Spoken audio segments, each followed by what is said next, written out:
Before this episode of Revenge of the Sequel, the podcast about sequels, we just have a couple of things we want to bring up because we've been gone a while, but that's because we've been busy. Really busy, actually. And this is what we've been busy with. The first thing, we got a really amazing 100th episode. The next episode is our 100th. We're breaking off triple digits. And we have a really awesome guest. John, who is our guest? Our guest is the legendary director Lloyd Kaufman from Troma Studios. He was great to talk to. If you guys know who Lloyd Kaufman is, he directed The Toxic Avenger. He directed Poultrygeist, Night of the Chicken Dead, Class of Nukem High. We were able to get him off of a phone interview from New York, and we talked to him for a while. Yeah. So we're going to have a whole lot of that on there. We're going to edit it down from like the hour or so that we talked. But definitely an awesome guy. Mm-hmm. If there's anyone to talk to about movies and films and low budget horror and even sequels, we talk about sequels definitely. Even some sort of politics in there too was kind of lost. But great interview. Weird. I can't think of a better 100th episode interview. Yeah, it's gonna be awesome. Bonkers that we were able to talk to. Should we announce the movie or?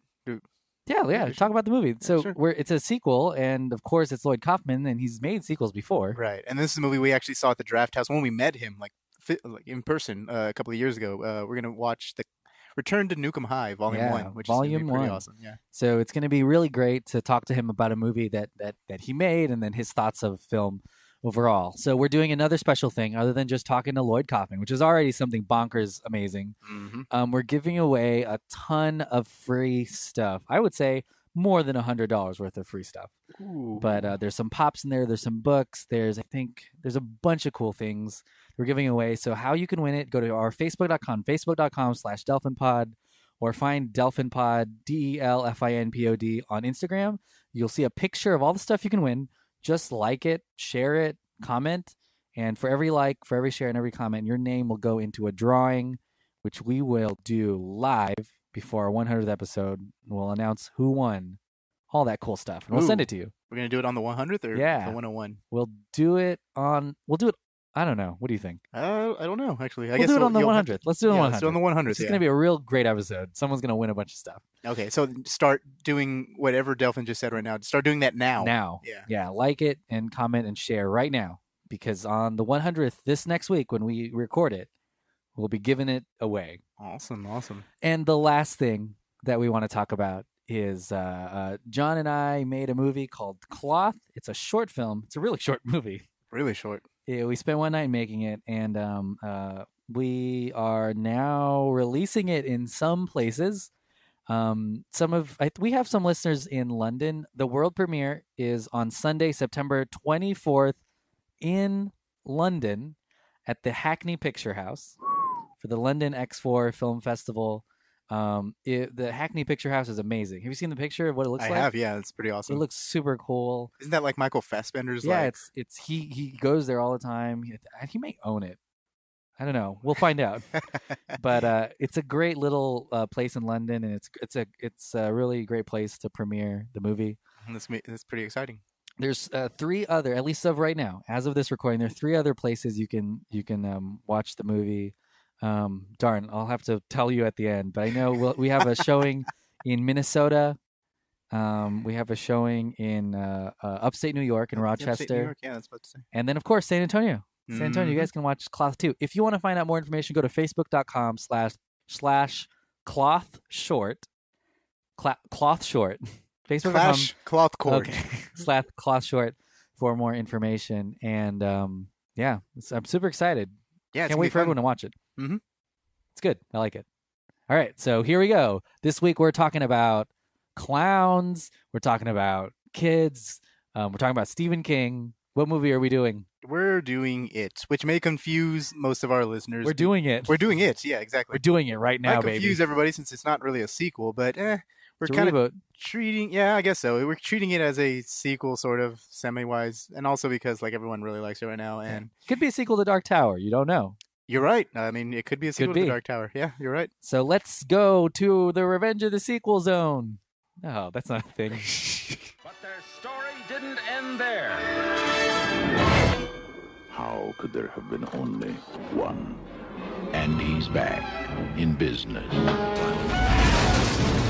Is the worst idea in history of bad ideas. Part 2 is is the final chapter in the violent history of... This time, it's personal. Welcome to Revenge of the Sequel, the podcast about sequels. It's episode 99. 99. If you put 99 upside down, it's 66. And if you add one more 6, that's 666, the devil's number. Mm-hmm. And it's the end of... That is true. My name is Emmanuel, your host, one of your hosts. I am John, your other host. And it's been a while, right, since we've done this. It's been like 2 weeks. Yeah, it has. I'd say. It's kind of weird. And the last thing we did was a scary movie. And this week we're talking about more scary movies. Oh, yeah, we did do a scary movie last night. But it's fitting because we're leading up to Halloween, October, the month of October. Oh, I thought you meant the new remake. I was like, what? Well, yeah, this year there will be a lot of remakes for horror films. But this week we're talking about it. We're talking about it. We're talking about it. It is doing so well in the box office, and I just know lit, it is lit. Yeah. Lit is box it. Office. Yeah. I know a lot of my friends who don't go to the movies as often as we do have really been trying to go see it, or have seen it in the past week or two that it's been out. I've seen it twice already. Why do you think that is? Let's just dive right into it. I don't know. So is it the nostalgia thing? Like, I know, as everyone knows who's listening, and I obviously you do too. There was a miniseries adaptation. The previous adaptation of it was a miniseries in 1990 on ABC of all fucking channels. Like not HBO, not any of these major cable networks that were still around back in the day. Yeah, but like they have. Obviously, they had that adaptation, and everyone seems to love like Tim Curry's. I remember watching that as a kid, and it scared the hell out of me and stuff like that. Do you think that's why people just love that old one, and they just want to go watch it again? I don't know what it is. Like, I bet it's a ton of things to why it is doing really well right now. But I think there's something there because if you look at Stranger Things, and there's a show on ABC that's just about the 80s. Yeah, and then T2, Trainspotting too. Earlier this year was like all nostalgia. It's a lot of nostalgia, and I think I think we're all looking for something that's iconic that links us with the older generation, right? Because I didn't grow up in the 80s. Or wait, this movie came out. When did it come out? In the 90s, it came out right? in 1990. Yeah, the book came out in the 80s. No, I guess so. 80s, but a lot of these things that where people experience them growing up in the 80s, a lot of people who are trying to relate to them either didn't actually grow up with them or have fond memories of them. But it's a good thing. And these are iconic stuff. The clown is an iconic pop culture Pennywise the clown thing. Yeah. Like there would be people would talk about having nightmares, and he's one of those up there with Freddy Krueger and Jason. And, right. Yeah. When it comes to horror, Tim Curry's portrayal. Tim Curry's the original it. Now, something that is really cool about no, let's just do this. Let's talk about our first impression. What were your first impressions of this new It? So this It movie had kind of a tumultuous early production process, right? We'll probably get deeper into that as the episode goes on. But go on. Yeah, it changed directors. But it finally happened. Yeah, it changed directors. I think people had been sitting on this project for a while, the studio. But it finally came out a couple of weeks ago. Reviews were mixed, but generally positive. This is the director. What's his name? Muschietti. Andy Muschietti. Muschietti. Who? What else did he do? Mama, right? Mama. Yeah, Mama. And he had worked a lot in. Not to be confused with Mother. Yeah. He had made Mama. Guillermo del Toro. He has a cool story actually. Guillermo del Toro saw a short film, Mama, and decided, well, I'm going to foster this guy and make the feature length of Mama, and it did well. It was a tiny, small budget movie that had Jessica Chastain, Academy Award winner Jessica Chastain. Oh yeah, that's right. It did have Jessica Chastain. That's insane. It was a little polarizing because of the ending of the movie. No spoilers, but the way the movie ended, the way Mama ended. But I like Mama, and I love Andy Muschietti because of how he approaches dark material. Because from the very beginning of Mama, this isn't spoiling it, but it's about the financial collapse causing a dad to kill his wife and then commit suicide. Yeah, leaving his kids in the middle of the forest to be raised by something else. Like, that's a super dark origin for a movie. So, but it ended up being okay, and even the ending is kind of surreal in a way. But yeah, I think he's great. He's a great young talent, and this is his. It's a movie that Definitely, you have to pull from all of your artistic powers to get through, because it's a Stephen King novel originally, and those things are dense. Yeah, the novel is over 1,000 pages. It was written in Yeah. '86. One It's of the pretty things I crazy. really liked about Stephen King is all of his horror is very centered around humanity in a way. Like it's not just a ghost that comes out of nowhere, or a creepy clown. Everything has some sort of symbolism, or everything has some sort of layer to it, Right, which right. is, like really great horror. But yeah, what were your first impressions? My first impressions of this it, um, I just saw this movie really just like literally a while ago. Um, it was pretty cool. I really liked. It's funnier than I thought it was going to be. In fact, I would probably call the movie more of a comedy than I would call it a horror. We'll get into more of that later, but I love the performances and stuff. Like the kids were really great. Nat, what's his name? Nat, no, that's not Nat Wolf. My bad. Shit, that's a different actor. Finn Finn Wolfhard. Wolfhard. Yeah, Finn Wolfhard was great. He was probably my favorite character in this entire movie. Uh, I mean, shit, not just all of them were really good. Like child actors. I like the fact that like this kind of captures more or less, because the way the kids talk and the way they interact with each other. I do like the way this kind of captures what, I mean, as close as it can be, really what your childhood would be, or at least like Yeah. what it feels like to be 12 or 13 or 14, just Yeah. kind of joking around. They just like they're unfiltered, like they fucking talk about like banging each other's moms and Yeah. their dick sizes and stuff Which like is that. going and to you're sound just- weird, but that's what Yeah. I talked about when I was a kid. Exactly. I I would make those still do that jokes. now. I'm watching this movie and I'm just like, I'm still this kid. I'm Yeah. a 27-year-old fucking kid. Kid. And so I thought that was great and stuff. Now the horror aspect of it, horror movies don't really like I said on the last episode, it's really hard to find like a really good horror movie. The horror aspect in this movie kind of fell flat for me. Mhm. But I mean, we'll go into details here in a bit. But that's all I got to say. Maybe really good performances. Kind of wish they would have added a little bit more oomph Yeah. to the horror. But enjoyable experience. I mean, Yeah. it's not it's no Mother. Yeah. There you go. Well, But it is really it's a feel good flick. I feel. I like. wrote a review for the revengeofthesequel.com website, and in it I said it just has enough to make a worthy reboot, which I think is good. Like it just had enough to be on the good side. The good definitely outweighed the bad. You're right. It was funny. The kids were amazing. Fantastic actors from everyone. Even Beverly was fantastic. Everyone was great. Why wouldn't she? Why wouldn't she not be fantastic? What? So why wouldn't she not be fantastic? Well, no, I mean, I think I didn't like Beverly in the TV show.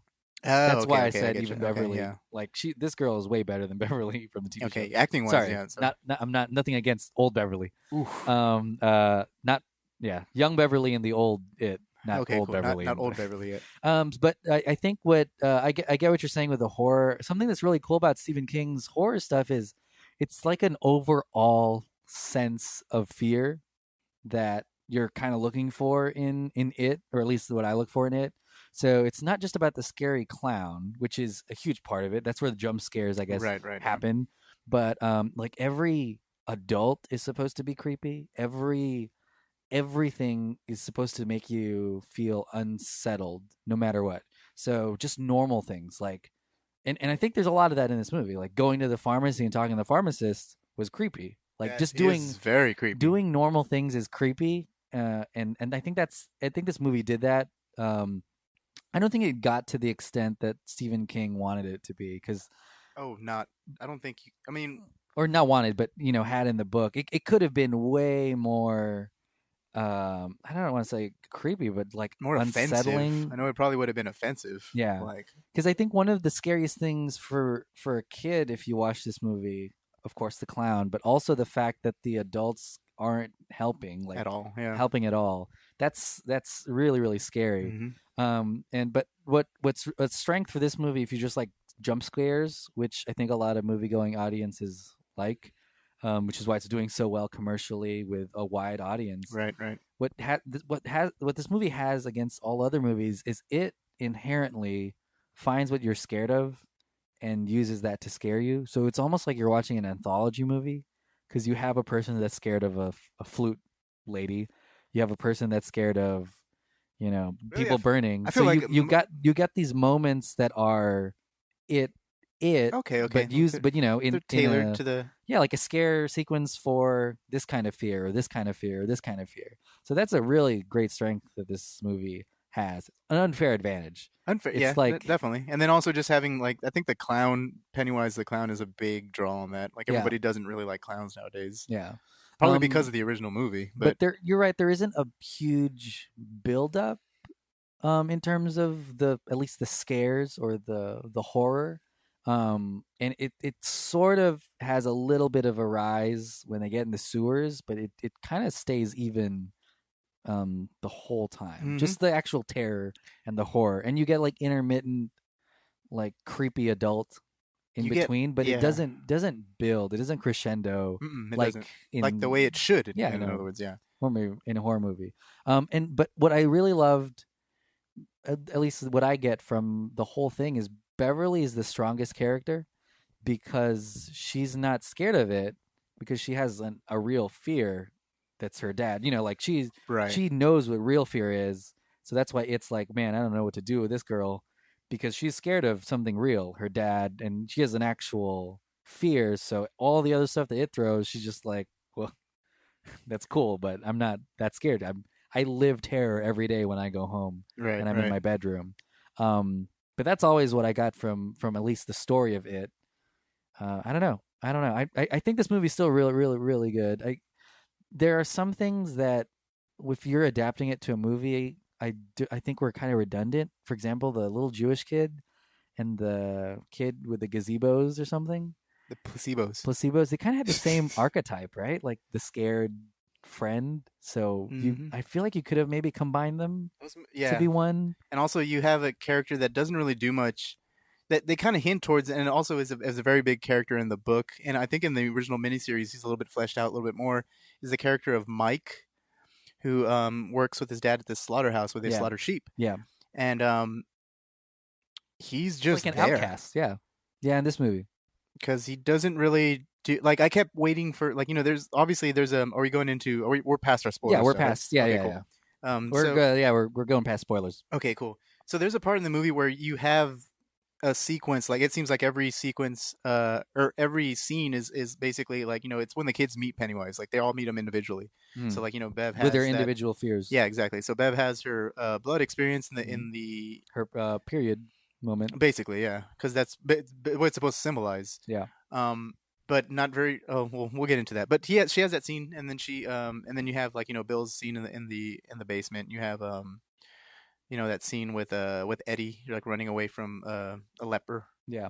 Or like, some sort of zombie. They overdone it on the zombie imagery here. Yeah. But then I was waiting for it to do something with Mike. I guess you got Mike's stuff at the beginning where all the burning hands are coming out of the door. And that awesome thing where he's on a meat hook. And then, like, kind of hook, he's waving around. But the thing is, like, he doesn't. Like, do you think that's because? After that. Do you think that's because there's so many characters in this? That's why I'm saying, like, they maybe could have combined some. Probably, because just for time, it's a long movie compared to other horror movies already. But for time, you can't flesh out that many kids unless you rushed some of them or just didn't allude to any of them. Well, see, here's the thing, though. Like, as everybody knows, or maybe they don't know, this movie had a different director back in 2015 when it was set to commence shooting back in the day. Yeah, Cary Fukunaga, who people know from, if you guys have seen True Detective season 1, which is a great, like, grounded, realistic, like, gothic show. He also did Beast of No Nation, which is a big award winner last year and stuff like that. So the type of movies he makes are really raw and, like, just real movies. He was attached to do this movie. His script apparently had a much more fleshed out storyline for Bev, had a much more fleshed out storyline for Mike, and for a lot of adult characters too. Apparently, the adult characters in Fukunaga's script knew what was going on. Like, they weren't oblivious. They were basically like, oh, people are disappearing. We need to find them. Yeah. They don't help, obviously, but there's an investigation with the adults going on, and they actually, I think they end up, like, blaming or framing. They show police brutality towards Mike's father, and then they frame this World War II veteran for killing all the kids. Wow! And so it's a very intense type of, like, real, like, what if this would have happened in real life and stuff like that. Yeah, and I think that's closer to King's novel, basically. King's novel, and that's closer to Stranger Things, like a multi-generational yeah, and maybe movie that's probably that why takes place over like 10 hours of TV or 12 hours of TV. And maybe that's probably why they went towards the more conventional stuff, because like I heard all that stuff had really heavy themes. Like they had Bev's coming of age was much more raw in that script. Like there was much more like metaphoric imagery. And there wasn't an implication that, like, I forgot what I read on it. I guess I'll pull it up here in a bit, but like in the sewers or the orgy, or no? No, there was no orgy scene, but there was not in the movie.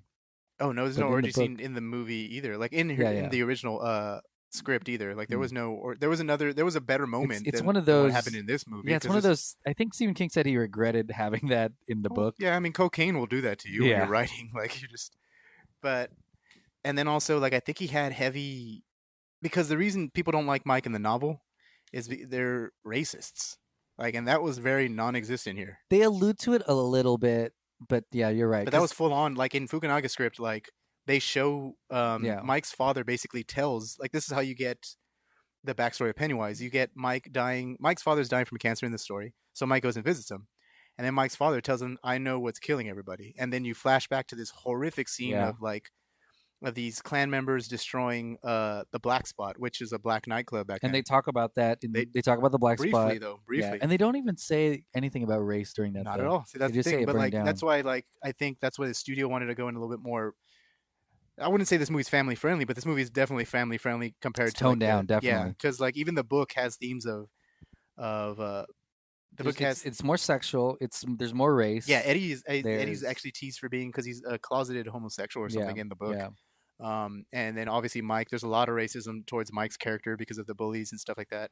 It's like it's dealing with, like, because it's also, the book is also set in the 1950s, like the first part. Different than this one. So they removed a lot of that stuff, but I was just thinking, like, wow, like what? Yeah. Like the horror aspect would have actually been horror. Yeah. Like in Fukunaga's version of the script. Also making everything unsettling. Like everything is, because I think that's a mark of a true horror film. Isn't that there's like, imagine if you see a clown in your shower, every scene afterwards where you're by a shower, you're unsettled because you think there's something there. So I think it's a really important skill of a horror director, is being able to make things that are normal seem unsettling. But this movie does. I'm going to bring it back to a point you said early on. It's really funny because it is like it goes from moments of real heavy fear and tension to to funny ass joke, like super super, like even right before I think Eddie gets his arm snapped back up. Yeah, like you hear the other kid who comes up to him. He's like, "I want to snap it back in place." He's like, "Don't you fucking touch me!" Yeah, don't you? And then you're just like, you can't help but laugh because obviously it's played for a comedic moment, because everyone's just like, "Wait, what the fuck is going on?" Yeah. But this is right after they fought a fucking demonic clown. I wanted to bring up something, just how radical the imagery from the original script was compared to this one. So basically, the movie starts out like the way the story starts out. Like, you have Georgie chasing after a sailboat and it falls into a sewer. Then you have Pennywise come up and trick him and then bites his arm off. Well, the original script shows the conversation between Georgie and Pennywise, but then it switches right after, like, and first of all, this thing has bars too. Like, it's not a very just open drainage like that. It has bars.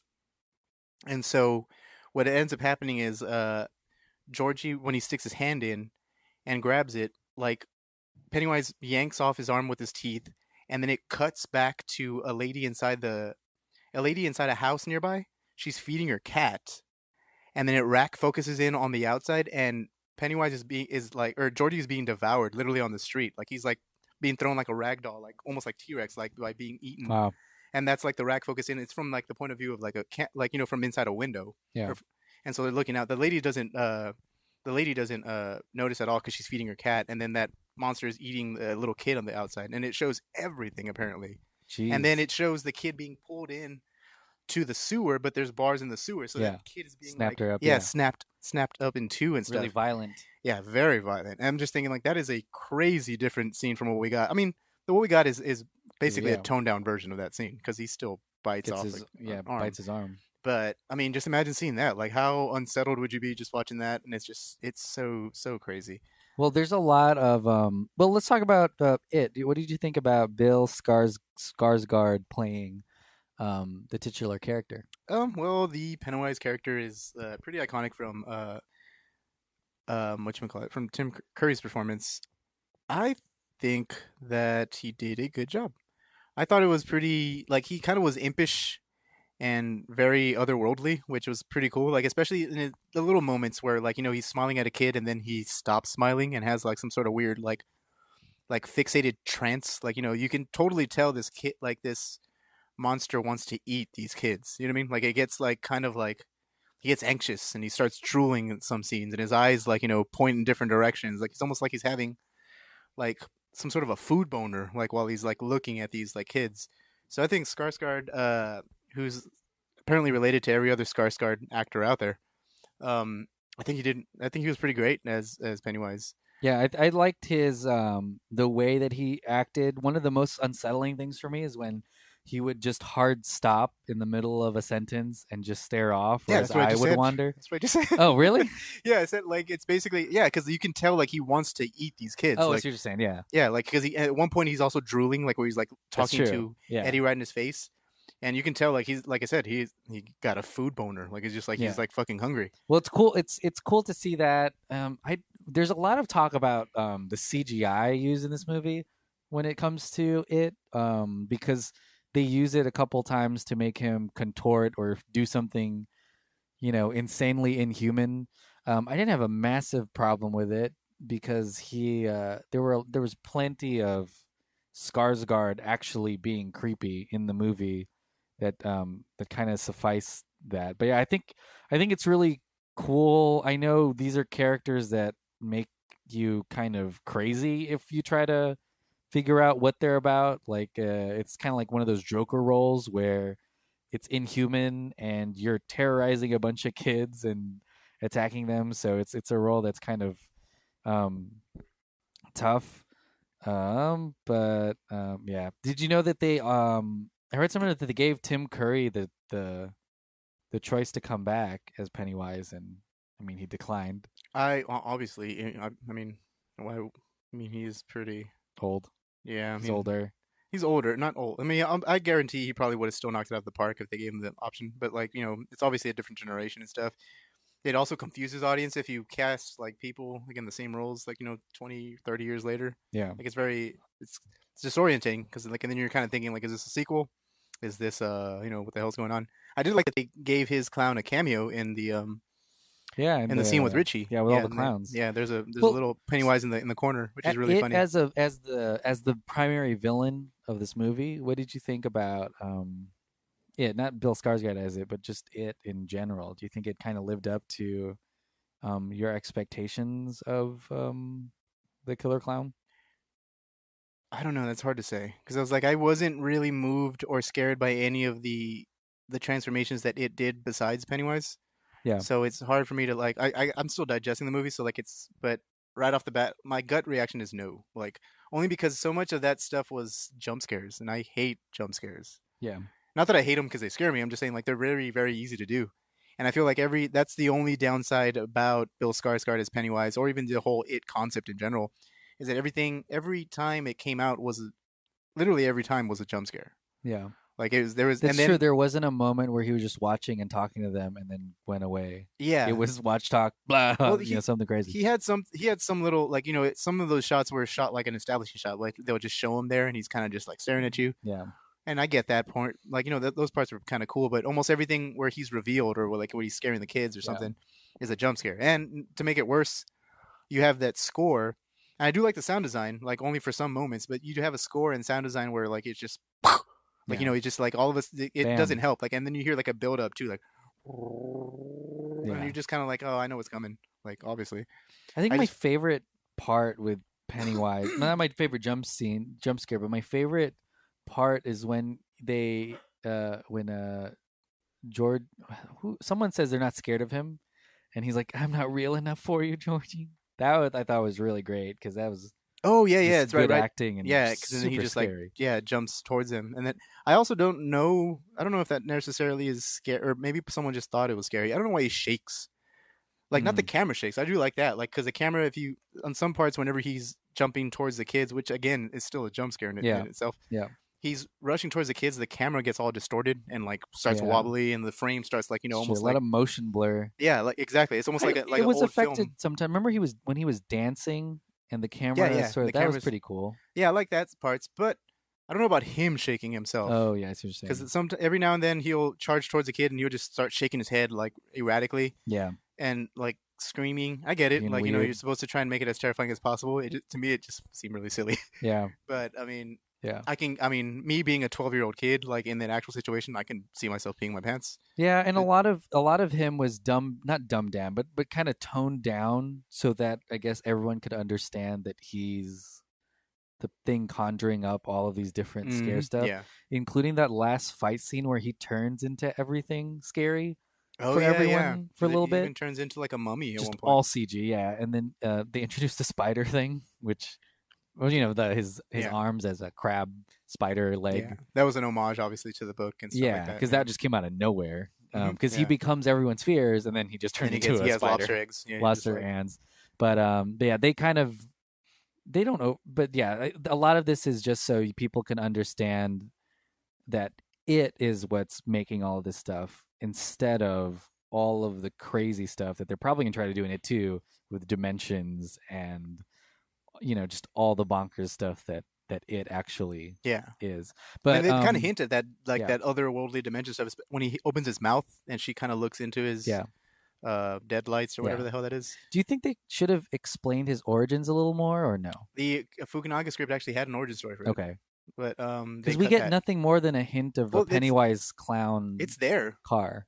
It's kind of there. They all the photos. I heard that all the photo parts, like all that part where, basically all the parts where Ben's looking through all that stuff. All of that stuff actually had flashback scenes in the original script.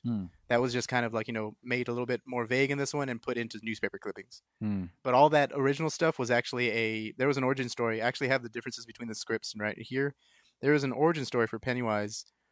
Because he was basically there's a lot in this movie that they briefly go over that there's something haunting the whole town, but they never tell you kind of what the origin is, which isn't, I guess, a huge deal, but a lot of it is just left unsaid. Like even the kids that are floating, a lot of that is explained in the book. But it isn't too. Like a lot of that stuff is still vague in the book because like all of King's big monsters and stuff in the book are all like otherworldly, cosmic. They're like H.P. Lovecraft influenced monsters. Like they're not from here. Yeah. Like you don't know where they're from, but they're just not from here. Yeah. So like the mist. yeah, the mist, exactly. And so I'm okay with that. I just kind of feel like the origin story for Pennywise in that town would have been cool. Yeah. Like maybe not the origin story about what the hell Pennywise is. I mean, I get it. Like we're probably not gonna know. Yeah. But his origin to coming to that town should have been a little bit more explained. And apparently that was in Fukunaga's original script. Because part of it is the town kind of deserves it because of the way the town is. Like the bullies, a lot of the things that the elders of the town apparently did is the reason why it was like this town needs to be, it's the adults' fault. Well, even then, like the script goes even further and explains on what I'm reading this while we're talking. Sorry. Yeah. The script goes in and actually explains what you just said. Like it's not the town at all. It was actually Pennywise from an earlier time that he does a lot more mind manipulation in the original script. Like a lot more mind manipulation. So like, there's a scene which is really cool, and apparently it was supposed to be some sort of allegory for what's happening, in today's political climate. Yeah. Where a guy goes into a bar and kills a bunch of people, like playing cards. No one, other than the person doing the killings and that table, no one pays attention. Like everyone's kind of just going on and partying like the way there is a party. Yeah. And then the horror review at the very end is whoever's playing the piano at the saloon. Like the camera comes around and it's actually Pennywise playing the piano at the saloon while all these people are being murdered stuff. Well, so there's a lot of that scene takes place in the 1800s. The only time we see something like that is when Beverly's dad doesn't see the blood. Yeah, and you're like, oh, that's weird. But there's not much more of people who don't pay any attention to the the creepy stuff. You get creepy people. Right. Yeah. You get, you get that gigantic mom from who's yeah, Eddie's mom, who's kind of like very like who you don't know if you're on her side because maybe she knows that all the kids are missing and she just doesn't want him to be out there, but Right. you're not sure. And that's implied. That's an original book thing too. I Apparently, don't know like, if it was just me, but I also saw in all of the villains a little bit of the mannerisms of it, like the main bully. I thought he did things a little like it, or the things Henry he Bowers, said. that guy. Yeah. Even like everyone, the pharmacist, I thought did some things a little like it. The way that he was looking at Beverly, which I thought was cool. I don't know if it was just casting or a mistake, but all of the creepy adults were in their way like a part of Do you think? it. Do you think actors like? Do you think they appreciate that when you're just like, you look creepy as fuck, man? Like, I'm gonna cast you in my movie. It's great. Like, They acted well, right? Like, you think they're just like, oh, paycheck, awesome, like exposure. Yeah. There's a lot of cool stuff in this movie that like it in the TV screen, and it gets they the push Pennywise they show do or push the whatever? envelope to, I guess, mainstream horror, not to the extent that Fukunaga would have, but they do a lot of pushing and prodding. Oh yeah, totally. Yeah, to make it more atmospheric instead of just like set piece based. Like, this is a scare here, this is a scare here. Well, Like, sort there's of. I mean, motifs throughout, like the TV. Pennywise in the TV. kind of feel this is a little bit more set piece oriented because it does feel like this movie is structured like an action movie because Yeah. every like scare scene that comes up has like a really crazy like beginning, middle, and end payoff. Yeah, But I get what you're saying. It would make it's accessible, which is the point. yeah. The whole Incredibly point of it. entertaining. Yeah, exactly. And so, because I don't think speaking about the differences now, do you think Fukunaga's script would have alienated people No. like crazy? Yeah, we talked a little bit about Mother. Oh yeah, definitely, and we can early bring that into on. it right now. Yeah, But that movie is because it's unconventional. Like, super unconventional. Very it's so attached to one person, Jennifer Lawrence, mhm. so that anytime it detaches from her, you don't know what's happening. But yeah, it leaves so much to interpretation, which is good. I think it's great if you're thinking about a movie later on, and everyone's attaching they're projecting their own beliefs or their Right. own things. So in that case, onto it. Mother sort of succeeded in this Yeah. case. Yeah. Yeah. But I wanted to ask you this. Let's go back to the thing, the discussion about adults. Do you think the movie would have been stronger with the inclusion of an adult storyline, or not really?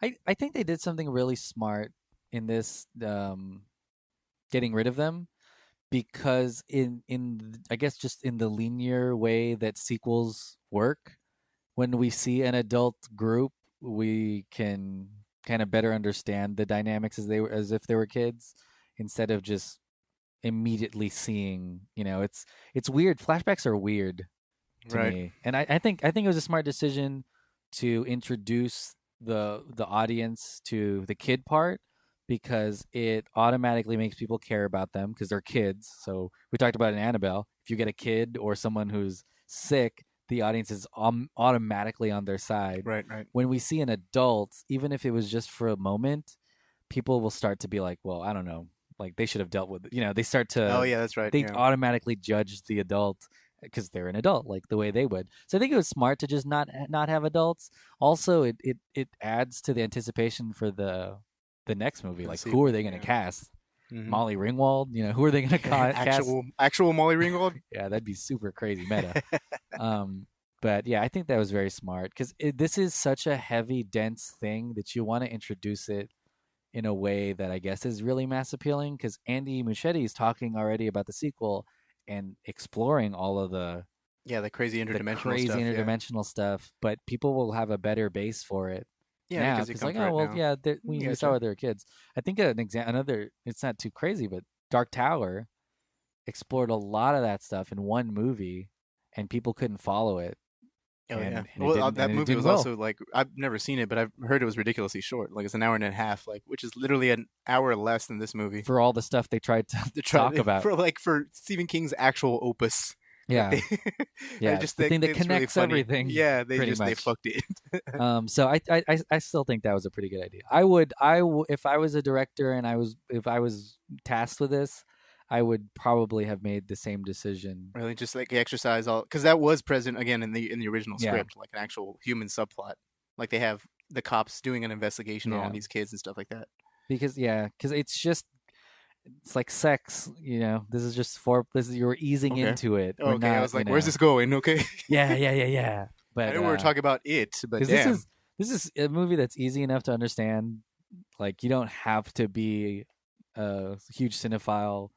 Oh, yeah, definitely. It's super easy to understand. And it's like not that bad of a King adaptation. Like, I mean, I was trying to think of right now, like, what are modern day good not great Stephen King adaptations? Yeah. Are there even any other than The Shining? Misery or like, was really Misery, good. you're right. Fucking shit. Misery was really good.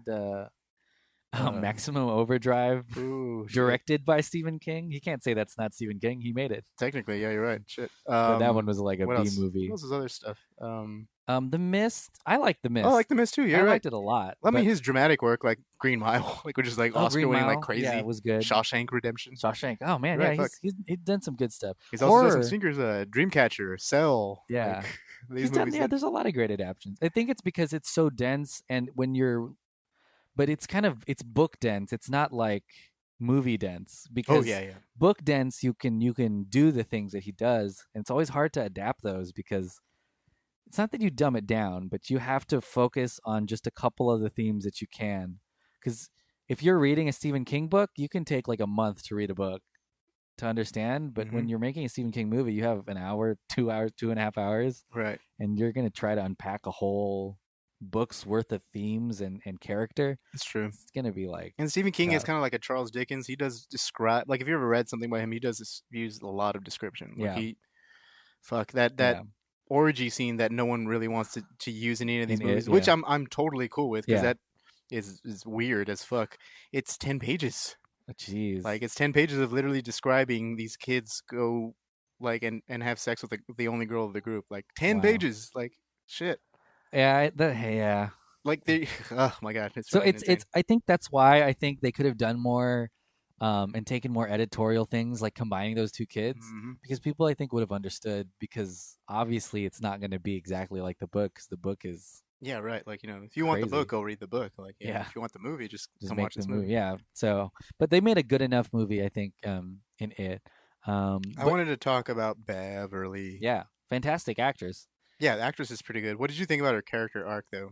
I don't know. I have a big problem with something. I'll just go ahead and say it. Why was she made a damsel in distress? Yeah, well, kind of weird. And she had a fucking Snow White moment or fucking something where someone kissed her. Yeah, and brought her back from the blink. Came back from what? From what? Shit. Like, she just got. She was supposed to be the strongest one because she knew real fear. But she was like highly sexualized this entire movie. Like, she's talking to a creepy pharmacist guy. There's a scene where like all the kids are like looking at her because she was heavily victimized by almost every adult man in this, even the bully. Like, she was definitely. Much... I don't know. I have a problem with saying that a character is very strong and then having her being kidnapped at the very end. And then not just that too. The thing that seals the deal. It's not that I don't like this movie at all. Yeah. I just wish it didn't end on a Hollywood kiss. Yeah. Because what was that about?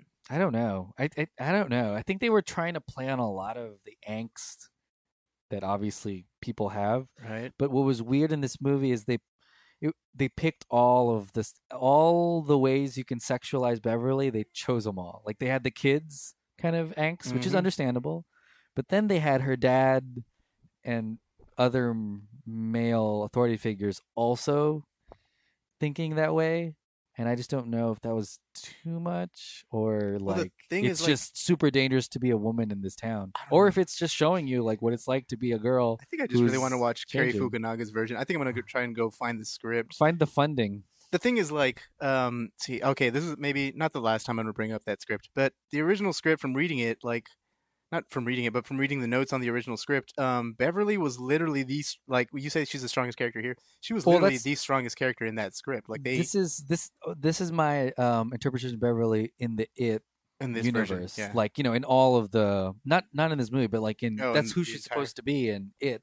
I guess the book is main one, is like the silver bullet. She's scared. She has a real thing to be scared of. Not these like stupid things like scared of clown or scared of spiders or I'm scared of this thing. She's scared of becoming a woman. Like, you're not scared of becoming a woman, but she's scared of becoming a woman. She's that's actual the actual fear. Arc. Yeah. So that's why she was so powerful, where the other boys were scared of simple things like things you can technically get over. I don't know. That's just I don't know. They just yeah. just those last couple of scenes with her kind of I don't know. To me, invalidates that Yeah. theory. Only because the original script again had Beverly as she's almost set up as the muse. Like Yeah. if all the kids don't want to go, it's not Bill because obviously in this movie it's Bill, not Beverly. Yeah. The original script had Beverly being the muse. So every time a kid didn't want to do shit, Beverly would just step in and do it. Yeah.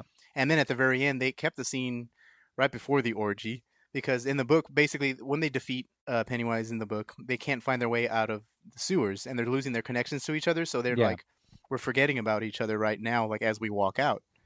And that's why Bev, for some reason, she's like, well, let me connect you all with everybody. We'll all be connected. Yes. Yeah. And then that's why she does them all in the book. Yeah. In Fukunaga's original script, he kept that moment like we can't find our way out. Yeah. And I think the way it's read, the way it's set up, like they actually have a quote from the script saying like Bev, the boys turn to Bev, their muse, their light in this situation because she's been, and in this original script, there's no creepy pharmacist at all. There's, she isn't kidnapped at all. She's actually the first one to jump into the pool to fight Pennywise and stuff in the original one. They turn to Bev, and all Bev does is just kind of like put her hands on their face. Like it's kind of implying that she still has a moment with them, but she just puts her hands on their face and then reassures them like it's going to be okay. Like each and every one of them. And then they find their way out of the sewers. Well, and then out of the script, I guess, for the end of the movie. movie. Well, they do take some liberties, and you're right. They kind of chose the easiest thing, which is kidnap Bev. I just feel like it was like the original. I don't know if the word is conservative or something. I just feel like it's not. Even though the original ideas were a little bit more like PC, I guess, or something than the ones that they chose now. Not that being PC is all that or anything, but I don't know. I just would feel have like been different. Yeah, and, like can you imagine if Bill was the one who went down the sewers by himself, or was the one that was kidnapped? Yeah, and Bev was the one who had to gather up the whole group and say, "Hey, we have to go after Bill because he's chasing his." Well, that's changing plot though, because they actually go like.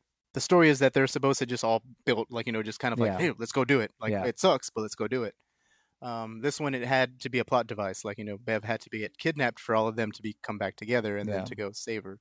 Oh, all because I think Bill had a boner for Bev. That's what I'm just getting from it.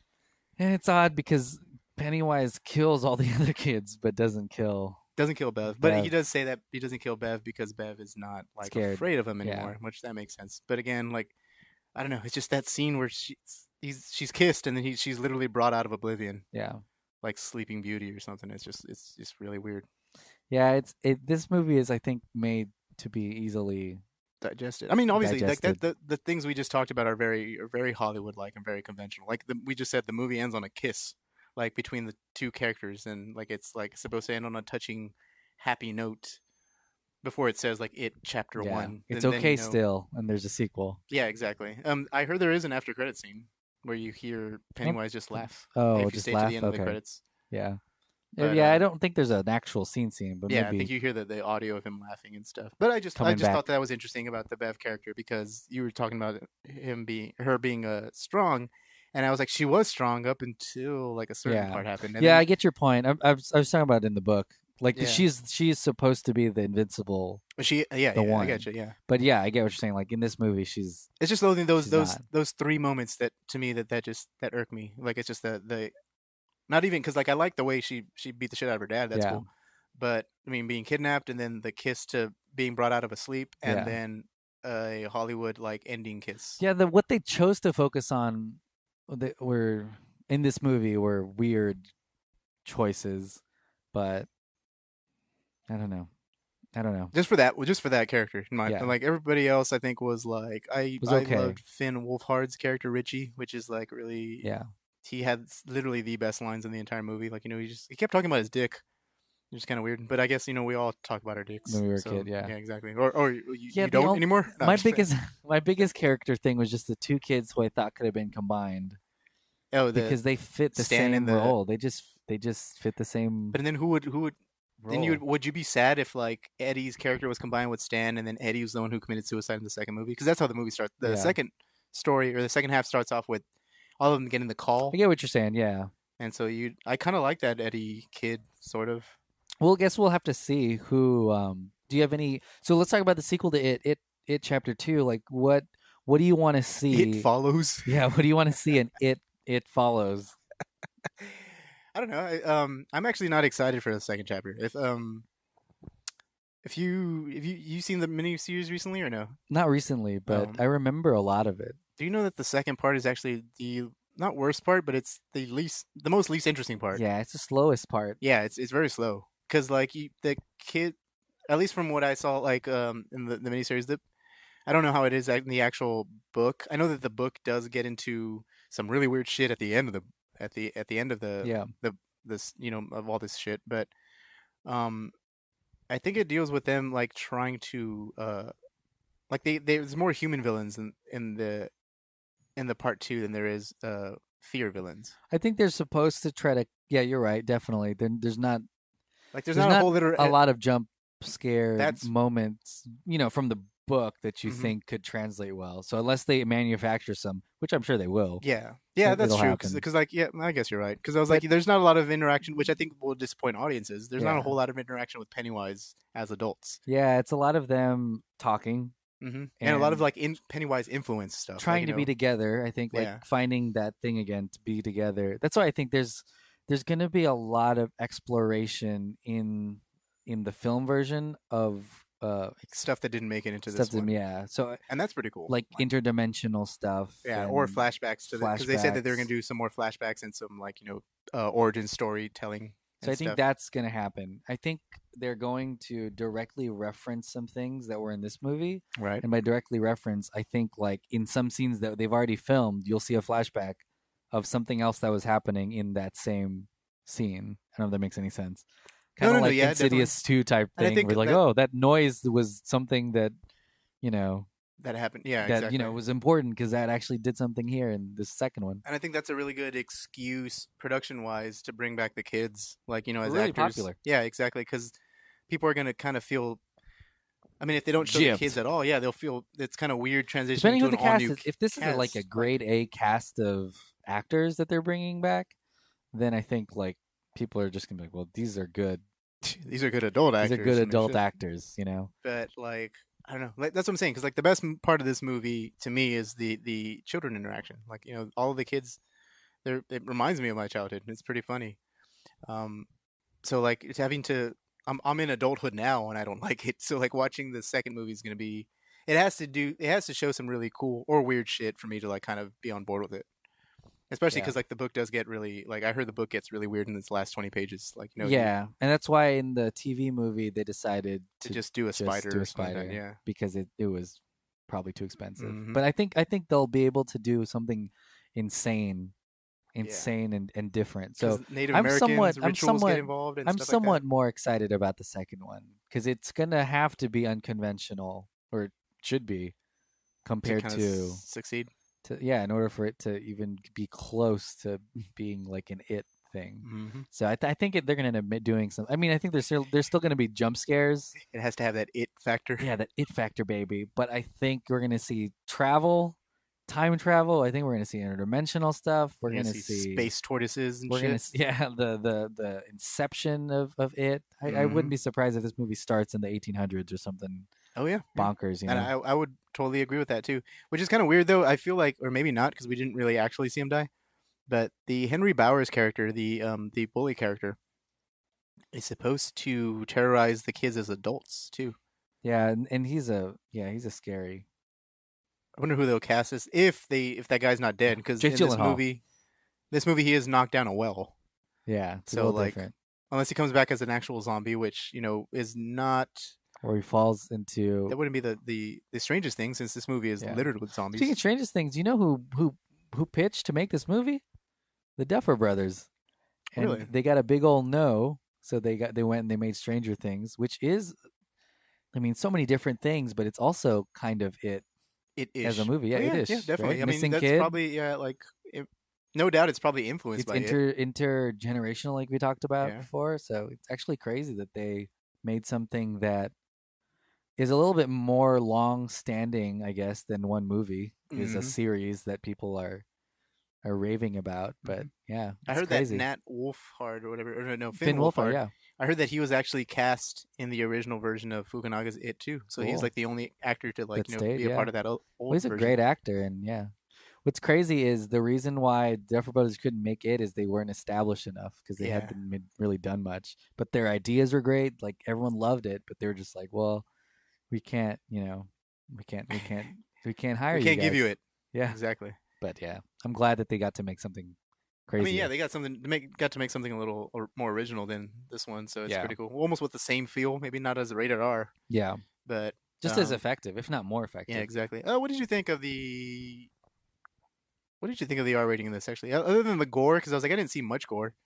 I think it was about the language, probably. Okay, yeah, because I was like, as far as like, I guess like we've been talking about this the entire episode. As far as horror goes, it was a little bit timid for like a. But again, it's a wide, it's a wide audience movie. And it's a weird movie because a lot of horror movies take place in one house or in a place that can slowly close in on you.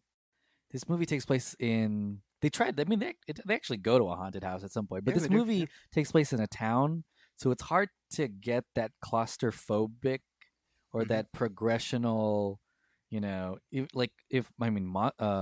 Mother, exclamation point, all took place in one house. And then as the movie went on, you got it more claustrophobic. Yeah, so it's hard to do that with this movie because it's not, other than doing a bunch of close-ups, like you can't get too claustrophobic even some movies where when bad things happen at night, you have this impending night's falling kind of thing. This movie, it was just everywhere, so there wasn't that you couldn't get that progression other than you're chasing him and you'll eventually be face to face with him. Then of course he's gonna get pissed off, but yeah, there wasn't a ton. So it's kind of odd because it's not like it has a lot of classic horror sequences, but it's kind of like an adventure movie. Yeah, it's an adventure movie. My favorite scare scene I thought was really effective that made me jump was the scene with when they were looking through the projector. Oh, the projector, yeah, where he pops out. Yeah, because pops out of the wall. Because the sizing, he gets bigger, and his teeth things are all flashing, out there. Things are crazy, and it almost felt like an experimental kind of horror thing that messes with size and shape and stills. And then partially in the trailers you saw something happening, but you didn't see all that crazy stuff happening. But I thought that was so cool. I thought really clever. As far as jump scares goes, it's probably my favorite because I was like, was really cool, like seeing them like that, and then like kind of all huge, and that's also the first time that the kids really see him. Like they maybe throughout all these other things, they're kind of thinking that it's in his head. It's the first time Richie sees him because Richie actually was a weird character because he didn't actually get his one-on-one scene with Pennywise until like almost the movie was over. Yeah. No. I mean like after that too. Like the scene with Richie came after that. So like for him to experience it firsthand and what's going on, like it's pretty cool. I like that scene a lot. My favorite thing about the movie was sound design and small moments. What I mean by that is like I'm gonna see if I can explain this the best I can. During some parts, there is I know they can probably hear like a dog whimpering in the background. During some parts, there are scenes where like it's totally quiet and where Stan is basically gonna run away from the headless zombie guy. Like when he's walking down, there's like a low creaking, like a door creaking almost, but it's like almost like a very low slow growl of an animal. Yeah. And I think that's terrifying. Like having imagery like that and stuff like that right before the heavy score kicks in and it's just like heavy, music blasting at you. Little moments like that where it's just. Well, I think we're on the same. It's really awesome. I think we like the subtle stuff more than the jump, like the boom stuff. Oh yeah, yeah. Like the cool thing about the projector thing wasn't that it just scared you right away. It's the things that aren't normal. Like he's bigger and he came out of the thing and he's looking, through the projector. But another scare that was really effective because it was unconventional was the when the new kid is looking through the pages and the librarian is just smiling and getting closer to him in the background. That was super creepy, and it didn't need to be, something like boom. I think I missed that. Was the librarian actually getting closer to him in the background? While he's looking through the paper, the librarian is just standing behind him, like smiling from ear to ear, and then it gets a tighter shot of him looking, and the librarian's closer and smiling, as if like really enjoying him, like reading the book. I didn't Just even but pick up on very that, man. That's still. crazy. It's in the background. I was wondering what the fuck was going on too. I thought the payoff was the head in the tree.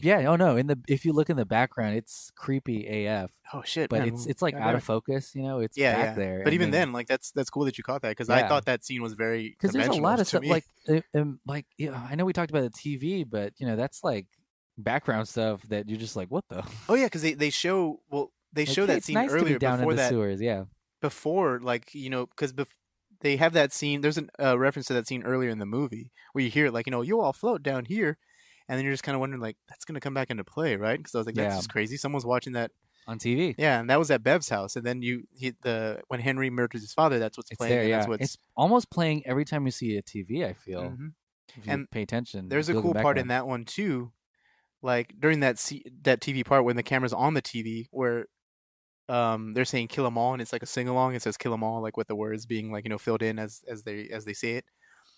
When the lady turns around, and reveals Pennywise in the background, behind him, her face is so disturbed when she's saying "kill 'em all." Like it almost turns really sad, and I'm just like, that is freaking insane. Yeah, like that's cool. Like that's the stuff that I think, like at least for me, ones, that was like that's it. Like that's the whole thing because it's a mind fuck and everything is just not what it's supposed to be, and the people who are supposed to protect you aren't protecting you, and like that's the stuff. And and you're right that they missed the outsider kid. They missed the fact that because they live out of the town, they're a little bit more immune to the effects. That's why they're telling him, just stay here because it's dangerous over there. I think your neighbors are having sex upstairs. Yeah. What if upstairs we heard you'll all float? Hey, Georgie. Man, I'd be like, this is you live in an awesome place here. Creepy. He's like right there through the vent, looking. It's really funny. I love the creepy stuff more than I love the super scary. Oh yeah, stuff. definitely. I think like horror movies, to me, and I think this might divide some people because this is literally my view on horror. I love horror that gives you a feeling of dread and unease. Like to me, atmosphere is everything in horror. I think I've said that before. Yeah. It's just like if you can, because there's not very many ways you can scare people that has a lasting effect. Like if you do a jump scare, they're scared for the moment or maybe for the duration of the 2 hours that you're watching the movie. You make something very dreadful and very uneasy. And it'll stick with them for a while. Yeah.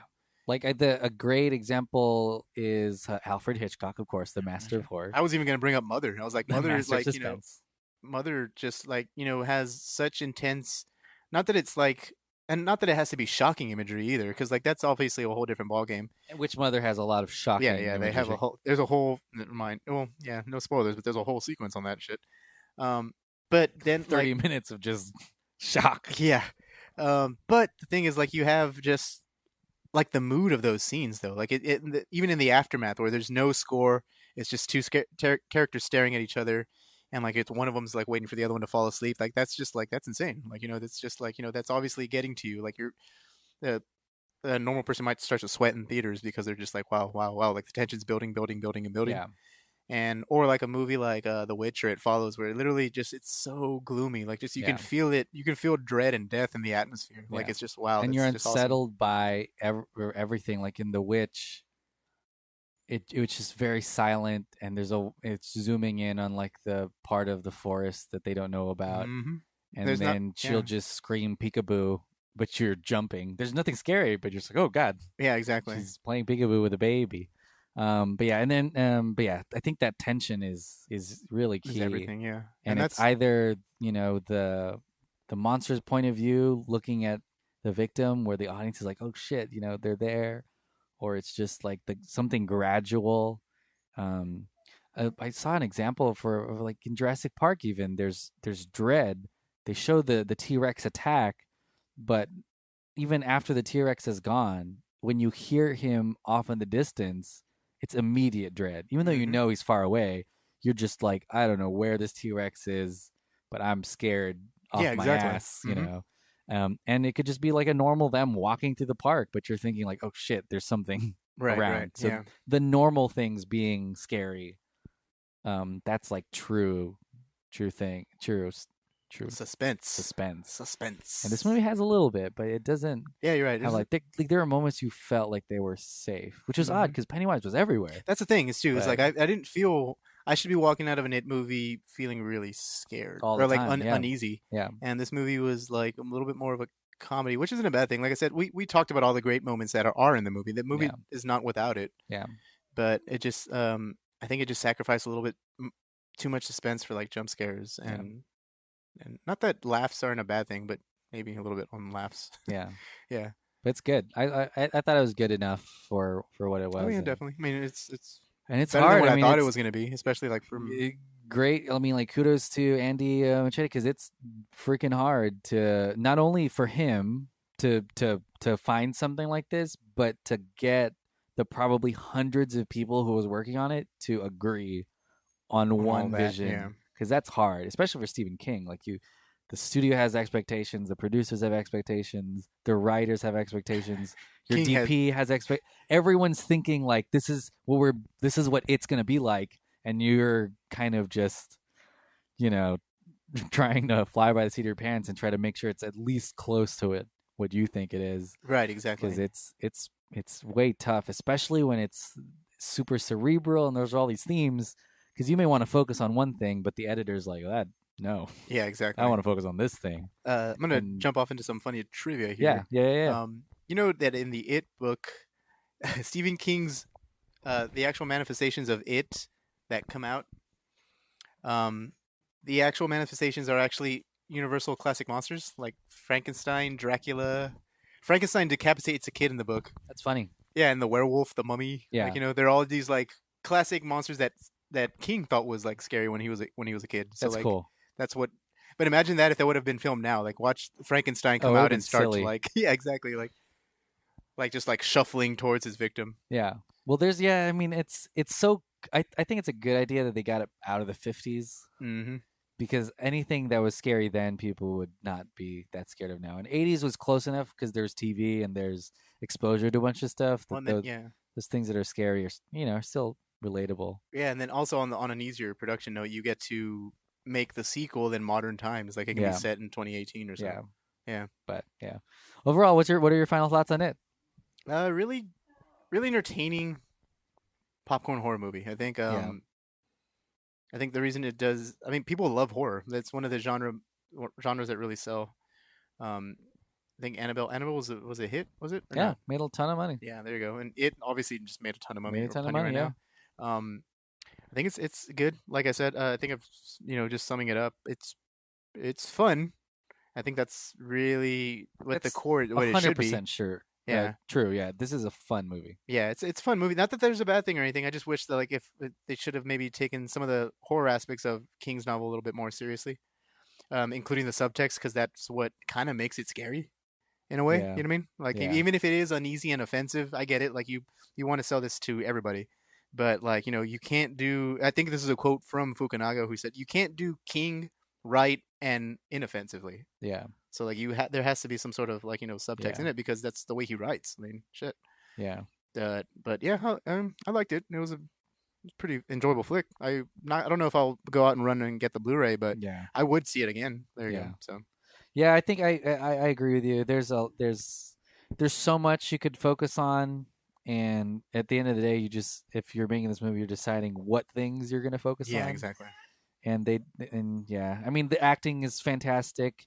I liked a lot of the jump scares. Like they're okay. But yeah, I mean, it's a good enough adaptation, I think, of it. I think it's good that a lot of people are interested in it and I mean, it's especially because the people who made the movie now have careers. This is pretty awesome. This is a big budget horror movie. Yeah, and it's great that it's coming back. Exactly. There you go. To be like a thing where this movie's doing better than an action movie. Right. And that's great. Like I love that. We need more big budget horror. Yeah. We need more. I mean, we need more big budget good horror. Yeah. But we need big budget horror nonetheless. Yeah, and by the way, me and John are personally invested in horror. In horror. So yeah, we need more horror movies. Yeah, exactly. We need people who want pitches from people like us. That's pretty much what we're talking about. We want to add one last thing. As of this recording, Thursday, September 21st, it is Stephen King's birthday. Yeah. So we want to wish him a happy birthday. And thank you for stories like this. Yeah. Hopefully really you great. have many more. Yeah. He's gonna have a good year. He has he has another movie on Netflix, right? He has a horror movie on he Netflix. was doing bad this year, though, because of The Dark Tower, which I haven't seen. I mean, I just heard the buzz. Yeah. I will obviously make up my mind whenever I watch it, on cable, whenever it comes out. Well, this could, if Dark Tower, if it comes back, or if they're able to, it's the thing that combines the. There's a hint in Dark Tower. I'll let you watch it. That directly references it. So, you've seen Dark Tower, then? I've watched part. Yeah. Yes. Okay. I don't want to say I have because people will still think badly of me. But it's about dimensions and stuff like that. I mean, because that's so in theory, all of the King stuff could be happening in Dark Tower, which I think is his thing. That's why it says Opus is. Yeah, because he has it's still like his series. It's Matthew McConaughey is the guy who's doing everything, pretty much. It is his Opus, though. He does like he said it himself, like because it's a series of books and stuff, and his novels, which I haven't read. I heard like it's really terrible to get through the first one because it's really slow. Yeah, but I heard it is basically that story connects all of King's universes. What's cool about Stephen King is he even repeats characters. Like you will see a sheriff in one movie in Cujo, and that's the sheriff in. Oh yeah, definitely. Even in I mean, Dreamcatcher doesn't have this in the movie. It's been actually a long time since I've seen that movie. Yeah, but there's a plot, a subplot in Dreamcatcher the book, which I've read online because I was like kind of wanted to know all the connections to his works and stuff. Apparently, in the book they mention Derry, and like the aliens in Dreamcatcher try to poison the water supply in Derry. So when they go to Derry, it's not there anymore because it is completely destroyed. Yeah, there's a memorial there instead of Derry. There's a memorial there that has kids, and it says like it's a memorial of the Easter explosion on whatever 1988 kids killed. But when they walk by, a character notices sprayed in graffiti across the front says Pennywise lives. So like maybe he's not dead in that book or not. The Joker lives. Kidding. Yeah, exactly. But cool. Ouch. So yeah, go watch it. I mean, you probably already have. Honestly, so many people have watched it, and we'll see what the second one looks like. I mean, it should be pretty good. Also, go watch Mother too, guys. Yeah, what Mother's good. Oh, you're not. John, what do you have to? John, what do you have to plug? Not much other than I say this all the time. Just listen to all your Sticker Fridge podcasts. Director Showdown is in its season 2 right now. Linklater versus Refn, and it should be pretty exciting. Fam Films is starting up pretty soon. It's gonna be pretty great.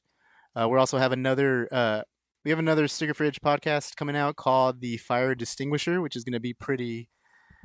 I was going to say flaming. That's kind of weird. It's going to be lit. There you go. And other than that, keep on, just keep on the lookout for updates up for Cloth, which is going to be awesome. Go to facebook.com/ what is it? Attorney Investors. Oh, Cloth Short. CLOTHSHIRT. Did I interrupt a thought there? Like any investors? Just I'm just saying, like if anyone's listening to this and has money.